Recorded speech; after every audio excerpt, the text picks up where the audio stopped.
যারা বিদেশে যায়, এই যে কুয়ালালামপুরে যাচ্ছে আমাদের ছেলেরা, কেউ বৈধ কেউ অবৈধভাবে, যারা মিডল ইস্টে যাচ্ছে, মিডল ইস্টে যারা চাকরি করে, যারা উট চড়ায়, দুম্বা চড়ায়, এই উটগুলোকে এই গরমের মধ্যে জুন জুলাই মাসে, আর ওই যে চড়ায় বাঙালি, এদেরকে একই জায়গায় রেখে আসে 15 দিনের খাবার দিয়ে, ওই উটের খাবার আর ওই ব্যক্তির খাবার 15 দিন দিয়ে আসে, একটা মোবাইল দিয়ে আসে, মোবাইলের চার্জ কখনো থাকে কখনো থাকে না। এবং এইরকম একটা দুঃসহ কষ্টের মধ্যে থেকে আমাদের এই বাঙালি ছেলেরা, বাংলাদেশের ছেলেরা ওখান থেকে টাকা পাঠায়। এই টাকা পাঠালে জিজ্ঞেস করে, দুলো ভাই আপনি তো শেয়ার মার্কেটে আছেন, আমার টাকাটা কী করবো? তুই এখানে খাটা। যেভাবে ফুয়াদ বলল যে ঢেউ সৃষ্টি করে, আমি একটা দেশীয় ভাষার উদাহরণ দিই। আদার চেনেন, যখন মাছ মারি আমরা, জাল দিয়ে মাছ মারি, ঝাঁকি জাল দিয়ে, তো বিভিন্ন জায়গায় খালে মাছ মারতে হবে, ওই আধার নামক ওটা অরিজিনাল জিনিসটা হবে আধার, মানে ওখানে আশ্রয়, মানে ওখানে খাবারটা পাবে, সেইখানে খাবার দেওয়া হয়। দিলে পরে চিংড়ি মাছগুলো, বাইলিয়া মাছগুলো ওখানে আসার পর ওখানে গিয়ে জাল মারলে সব মাছগুলো ওখানে পায়।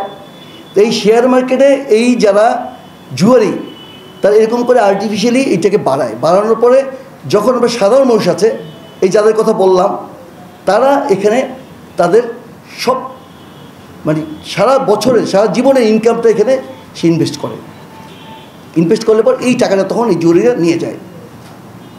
এরকম একটা দুঃসহ অবস্থায় বাংলাদেশ 96 থেকে এবং এই পর্যন্ত এই আওয়ামী লীগ সরকার যখনই আসে, একদম ওতপ্রোতভাবে তাদের নামের সাথে এটা যায়। শেয়ার মার্কেট ধস, শেয়ার মার্কেট লুটপাট, এগুলো তাদের সাথে যায়। যে বিশেষণগুলো আমাদের ফুয়াদ দিলেন যে অলিয়াউলারা এর সাথে জড়িত, এবং তাদের কখনো বিচার হয় না, তারা এই পার পেয়ে যায়। কাজে আমরা এই সাধারণ মানুষদেরকে বলবো, আপনারা এরকম রং ইনভেস্টমেন্ট আর করবেন না।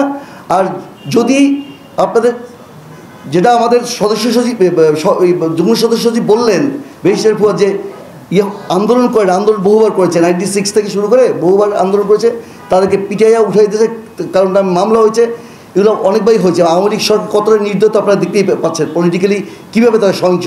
কাজেই সাধারণ মানুষ এখানে জিম নেই,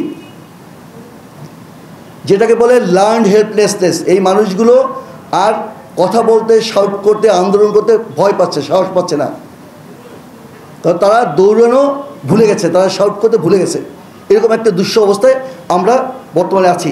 আমি যেহেতু বুয়েটে জব করি, ওইখানে যে আবরার হত্যার পরে রাজনীতিটা নিষেধ ছিল, এরপর যারা রাজনীতি করতে চায় তারা ওখানে সোনি নামে একটা মেয়ে, সাবিকুন্নার সোনি, ও ছাত্রদলের 2টা গ্রুপ যখন ফাইট হয় তখন ও অ্যাক্সিডেন্টালি মারা যায়। এই সরকারের সোনার ছেলেরা, ছাত্রলীগের ছেলেরা, তারা বলতে চায় ওইটা নিয়ে আপনারা কেন কথা বলছেন না? দুটো হচ্ছে 2 জিনিস, একটা হচ্ছে অ্যাক্সিডেন্টাল ডেথ, অবশ্যই দুঃখজনক, অবশ্যই ছাত্রদলের ছেলের সাথে তারাও দোষী, কিন্তু আবরারকে ডেকে নিয়ে 1011 নম্বর রুম থেকে 2011-তে নিয়ে সারা রাত ধরে মেরেছে। ল্যাপটপের মধ্যে ওর ওইগুলো দেখিয়েছে যে সে ইন্ডিয়ার এগেনস্টে একটা সে পোস্ট দিয়েছিল। মেরে মেরে মেরে মেরে যারা মেরেছে তারা হয়রান হয়ে গিয়ে আবার নাস্তা করেছে, আবার সে মেরেছে। আপনারা সবাই জানেন, সাংবাদিক বন্ধুরা আপনারা সবাই জানেন। তো দুটো তো 2 জিনিস, এবং তারা এইখানে রাজনীতি করতে চায়, মানে কি আবার কিছু আবরার ওখানে জড়ো হয়েছে, তাদেরকে তারা মারবে, পিটাবে, গুলি করবে, খুন করবে, মহোৎসব করবে। এবং আরেকটা জিনিস না বললেই না, সকল পাবলিক বিশ্ববিদ্যালয়গুলোতে যে চাঁদাবাজি, লুটপাট, যৌন হয়রানি হচ্ছে, এইটা ওইখানে হচ্ছে না। তো ওইখানে যারা ছাত্রলীগ আছে তারা চিন্তা করছে সবাই লুটপাট করে, সবাই মজা মারে, আমরা কেন মজা পারবো না? তখন তারা গিয়া এই সাদ্দাম সাহেবকে ধরেছেন এবং তারা বলছে যে ইয়েস, তাহলে আসো করি। কাজে আমরা এটা কোনোভাবেই ওই বুয়েটের ছাত্র রাজনীতির সমর্থন করি না, এবং হবেও না ইনশাল্লাহ, আপনারা দেখবেন।